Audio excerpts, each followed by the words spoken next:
angat na angat yung LCD tapos na baloktot. Kita ba tol na baloktot? Ayan, nakita nyo, nakatwist yan, no?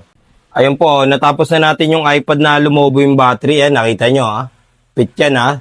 Dito, pagka baloktot, libre lang, ano. Ayan, oh. Good morning mga kakumpuni. Meron tayong tanggap, iPad 9 Gen to. Ayan, oh, nakita nyo, oh. Iniwan na sa atin to ng customer natin. Ayan, makikita nyo. Angat na angat yung LCD tapos na baloktot. Kita ba tol na baloktot? Ayan, nakita nyo, nakatwist yan, no? Nakatwist. Tatlo yung iniwan sa atin. Ayan, gagawin natin ngayon kasi pasara na kami kagabi. Hindi na abot. Ayan po, gagawin na natin to. Let's go. Pre, may alam ka bang pagawa ng cellphone? Oo, pre, sa Shine of Marian's Repair Shop sa Gagalangin Tondo. Magaling.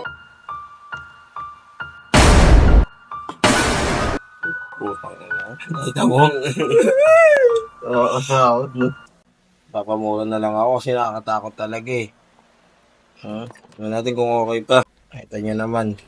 Yun, okay pa. LCD, tibay oh. Tignan nyo. Bang! Damn! Pati yung LCD, pakita mo to, balok to. Pakita nyo yung LCD, balok to. Ay, pati dito sa kabila to. Yan o, ayusin natin yan. To, yung LCD to, pakita mo yan o. Balok din o. Grabe. Grabe to sa malala. Ay, gagawin na natin to. Ayun po, nakita nyo. Sobrang grabe o. Yan, hindi ko na matake. May mga gusto pa bang ipagawa? Cellphone mo na luma o kaya sira? Ayun po, natapos na natin yung iPad na lumobo yung battery. Ayan, nakita nyo ha. Fit yan ha. Dito, pagka baloktot, libre lang ano. Ayan o. Hindi na siya nakabentol o. Ayan. Battery lang baling pinalitan natin dito kasi okay pa yung LCD niya tsaka screen. Tapos apat kasi ang pinagawa, isa lang may-ari. Ayan. Ito, switch, inayos natin, libre lang.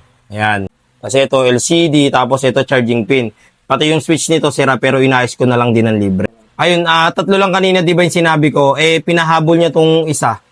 Kaya inayos ko na rin po. Yun lang po, sa mga customer ko po dyan na nais magpagawa, mapamalayo man o malapit, PM nyo lang po ako sa Ian Andrew de la Cruz, yung may blue check po kasi baka mamaya ma-PM nyo yung walang blue check, hindi kayo mare-replyan nun. At sa mga customer ko dyan na may mga tanong, wag po kayong mahiya. Nagre-reply din naman po ako.